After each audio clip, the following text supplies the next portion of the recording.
Hello there, ladies and gentlemen. Bonkekook here, aka the Lonely Achievement God. I'm sorry my voice is breaking from all the achievement content I've been recording so far today. I'm coming at you with another achievement guide. Today, and for the next few videos that I release, we're going to be covering the game One More Dungeon, published by Ratalaika Games, developed by stately Snail. I actually think both of those companies were involved in both aspects of publishing and developing. The game was initially released on August 1st of 2018 and is currently purchasable for a price of $7.99. Of course, your currency may vary depending on your region. So this is not your typical easy Ratalaika title. This is going to take you anywhere from, honestly, 8 to 15 hours, depending on how lucky you get. It is estimated 15 to 20 on true achievements. I think that's a little old. I think most of the people that completed it when it first launched. It has been patched to make it slightly easier, and the tips and tricks I have for you are going to make it a cinch as well. However, it is time consuming. It is not your 20-minute completion like Ratalaika tends to release nowadays.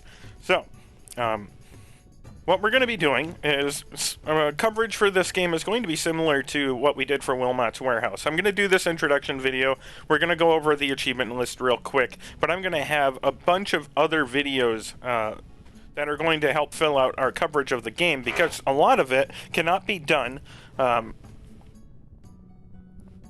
apologize for that. A lot of it cannot be done in one take. There are a lot of different, or I could just put up 10 hours of recorded footage. I would be willing to do that. Of course, I did record almost everything I did in the game, but for the sake of you not having to sit through 10 hours of footage, I will be editing and recording multiple videos that show off the different achievements and the methods for getting them.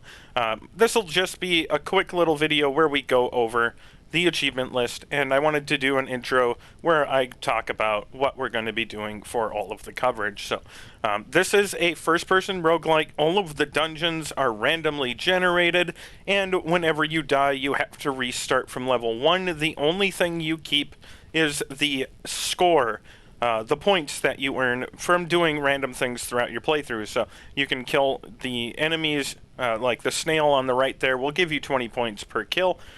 You get 5 points for killing some of the environmental things, and then you get 300 points for opening the exit door and moving on to another level. This all adds up.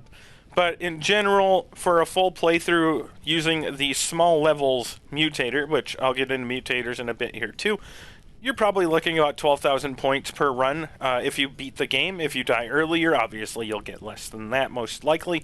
But I'm fairly thorough exploring every level, and generally with the small levels mutator, I was pulling in 12 to 13k per run. This is important to note because there's a couple of achievements that require you to unlock mutators, one of which requires you to unlock all of them. So, you are going to be playing this quite a bit.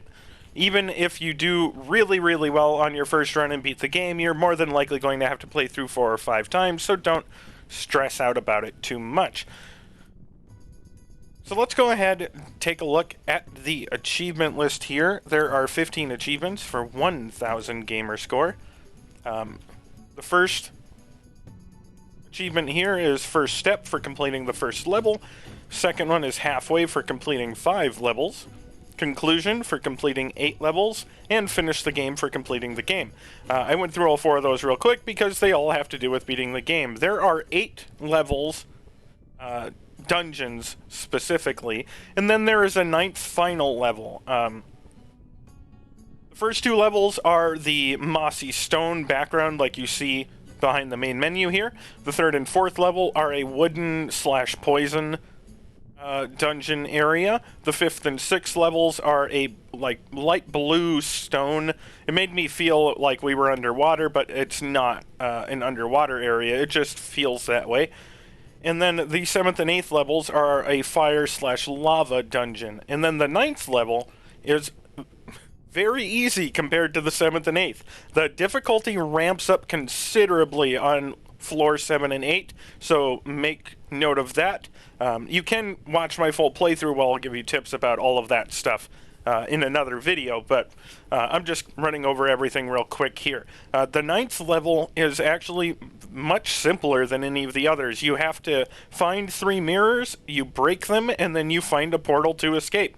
And it's much simpler than the normal floor layouts, where you have to find the boss, kill them, pick up the seal, find the exit door, open the exit door, and exit the level to the next one. The 9th level is actually quite the anticlimactic drop from level 7 and 8, and the enemies aren't as dangerous, and you don't spend near as much time on that level. So don't stress out too much about the last level.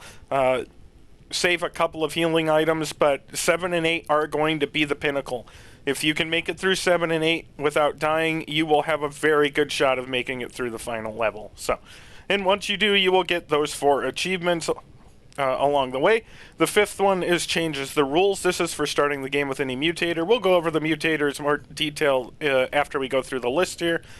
But then there's the full set for purchasing all the mutators. As I believe I said earlier, and if I didn't, I apologize, you need 62,500 points to purchase all of the mutators. And since, as I mentioned, you probably get 12 to 13k for a run where you beat the game, you're going to need at least 5 good runs or so to unlock all the mutators, so it will likely be your last achievement.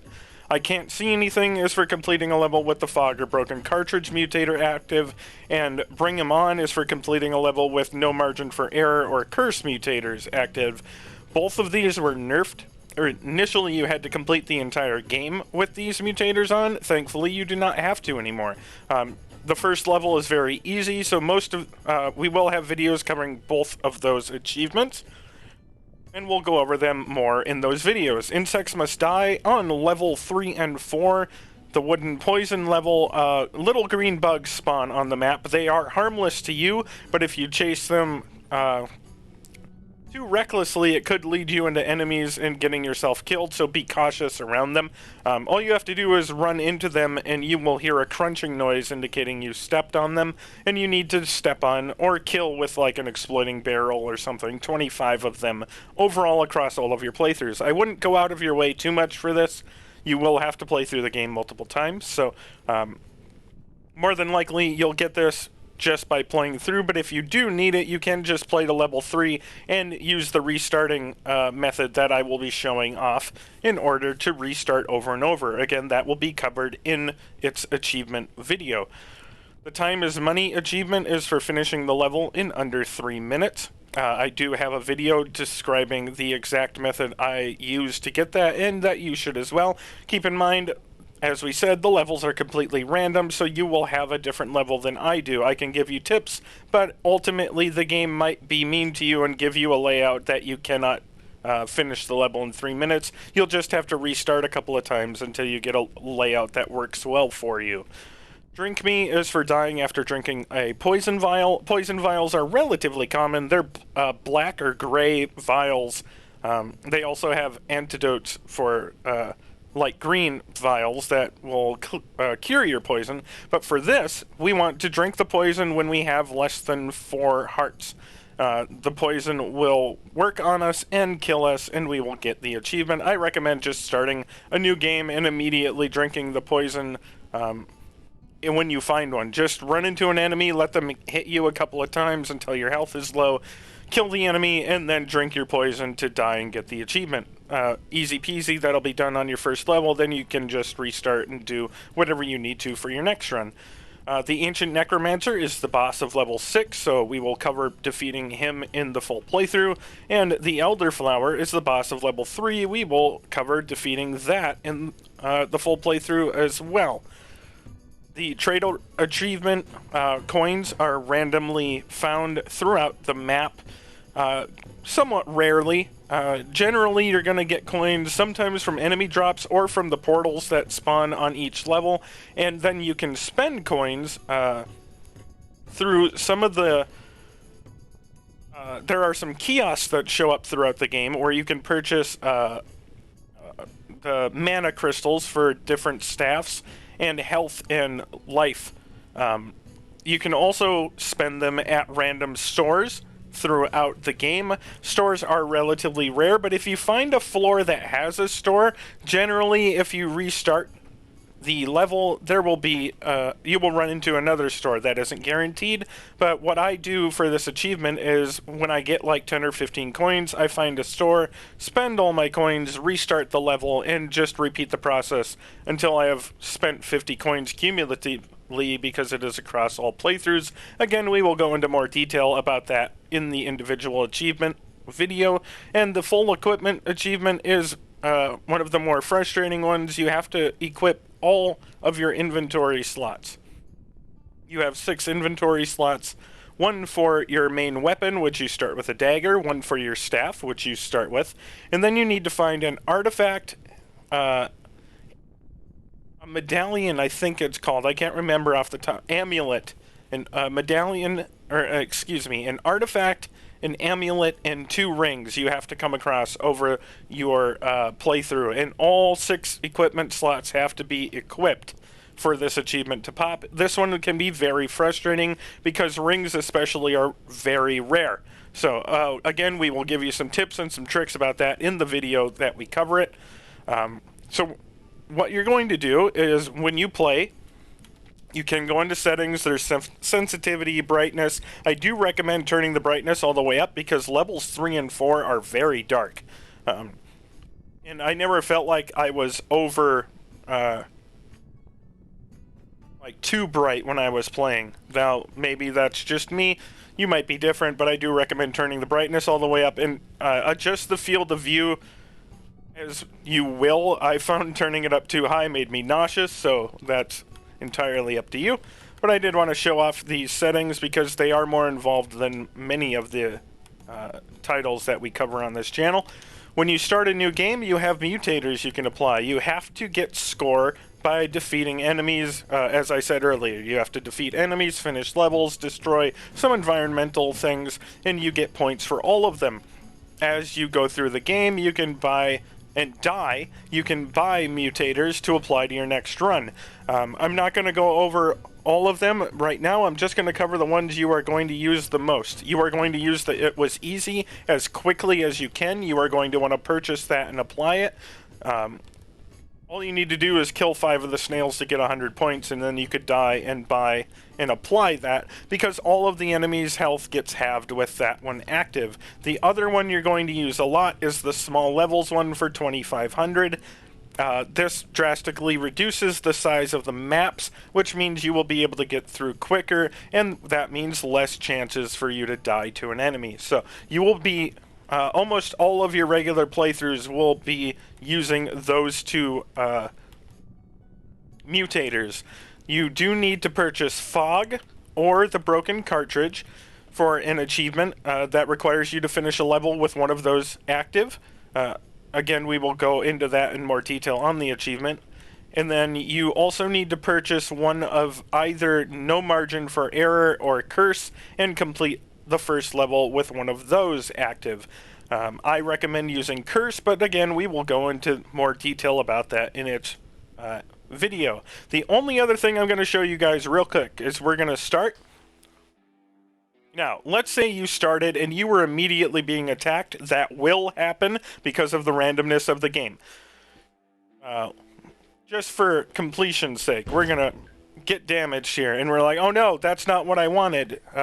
You can reset your progress on the level. It will bring you back to the very beginning of the level when you spawned in. So what you need to do is press start, go to main menu, hit yes, and hit continue.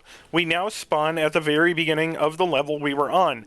This is going to be a very, very important tactic for many of the achievements. So learn how to do it, get comfortable with it. If you want to learn some more information, I recommend you watch the other videos I'm going to be having on my channel.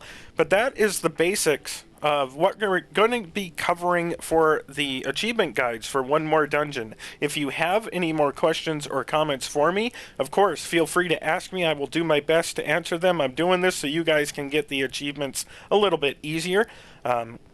If you don't have any questions or comments for me, I do appreciate the likes, the subscriptions, the shares, and checking out my website, legwalkthroughs.com. There will be some more written content to support the One More Dungeon achievement guides over there as well. But if you don't have anything for me, this is the introduction to the One More Dungeon achievement guides, and there will be a lot more videos being put up for you guys to read through and watch, and help you out, hopefully, to get your 1000G faster. So if you don't have any questions for me, guys, then I will see you guys in the other achievement videos.